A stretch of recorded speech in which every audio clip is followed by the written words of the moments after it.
Long before oil lamps, candles or metal tools, Neanderthals mastered a controlled portable light source that allowed them to move, work and survive in darkness. Archaeological evidence from caves across Europe shows repeated use of resin-fat torches that burned steadily, resisted wind and produced usable light for extended periods. This was not a primitive curiosity. It was a carefully engineered solution built from observation, experimentation and deep environmental knowledge. Without this fuel, deep cave use, nighttime activity and cold season survival would have been sharply limited. The fat-resin mixture solved problems wood alone could not. Dry wood burns quickly, unevenly, and produces heavy smoke when used as a torch. Neanderthals faced an additional challenge. Many of their environments lacked consistent dry timber, especially in cold or damp regions. The solution was to combine two materials with complementary properties. Animal fat burned hot and long, but melted too quickly on its own. Tree resin burned bright but brittle and smoky when used alone. Together, they created a stable, slow-burning fuel.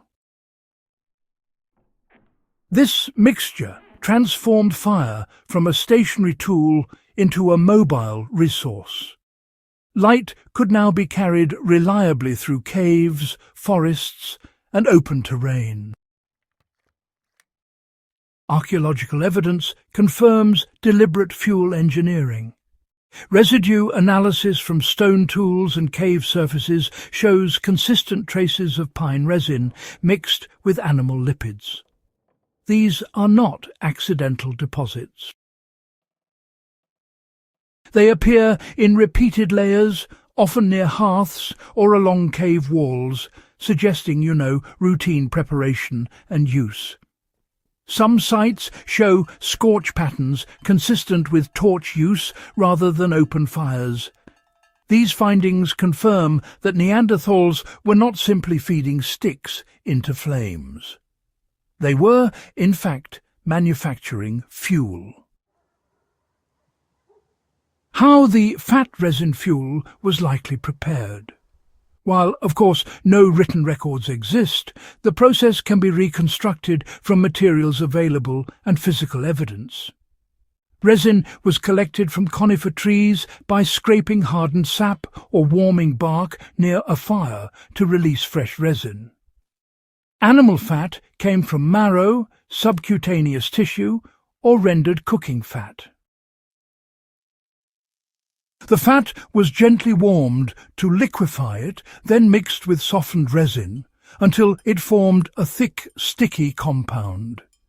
This blend could be adjusted, More fat produced a slower, smokier burn, while more resin produced brighter light with a harder flame.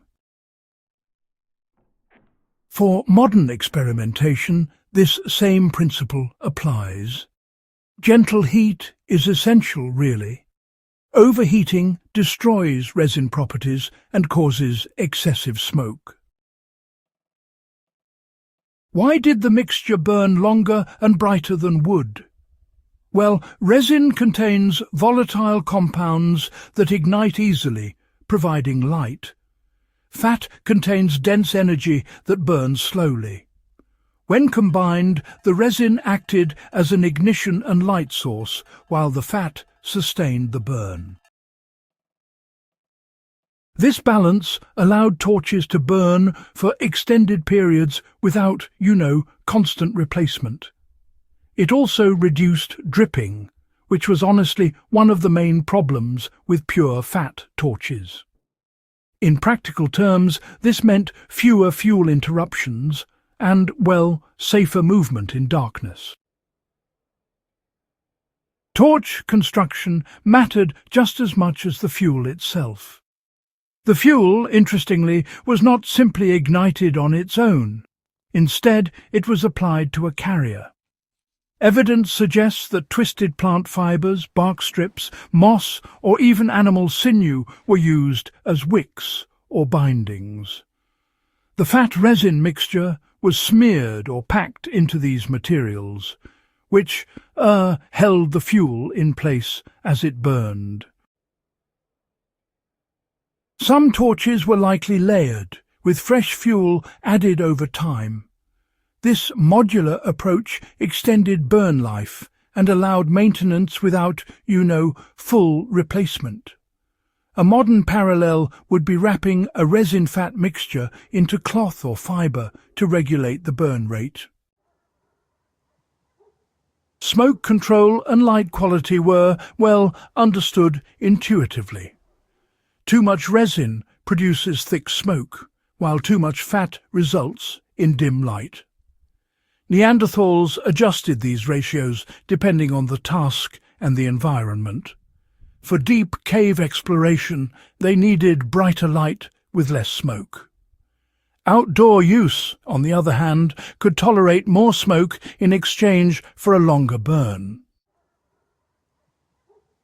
This really shows an understanding of trade-offs, not just blind trial and error.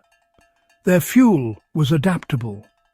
For modern survival use, adjusting these ratios based on ventilation and your needs actually follows the same logic. Now, why did this fuel enable deep cave use and, cultural behaviour? Without reliable light, deep caves would be pretty much inaccessible. Yet Neanderthals repeatedly entered deep cave systems. This suggests, quite clearly, a confidence in their lighting technology. Light enabled more than just movement. It allowed for toolmaking in sheltered spaces, food processing away from predators, and quite possibly symbolic or social behaviour in protected environments. Firelight extended the usable day.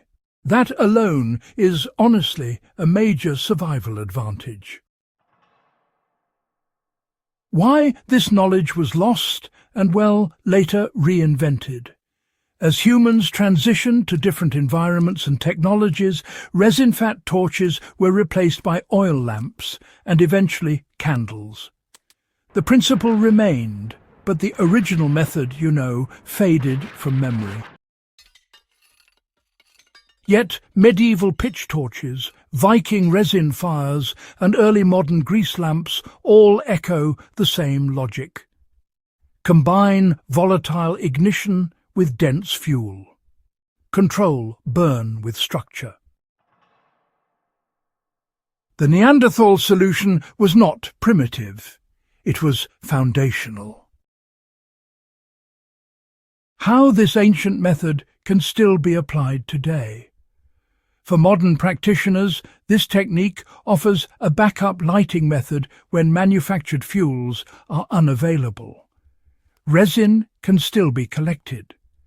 Animal fat remains accessible in hunting or homesteading contexts. The steps are simple. First, collect resin. Then render fat gently.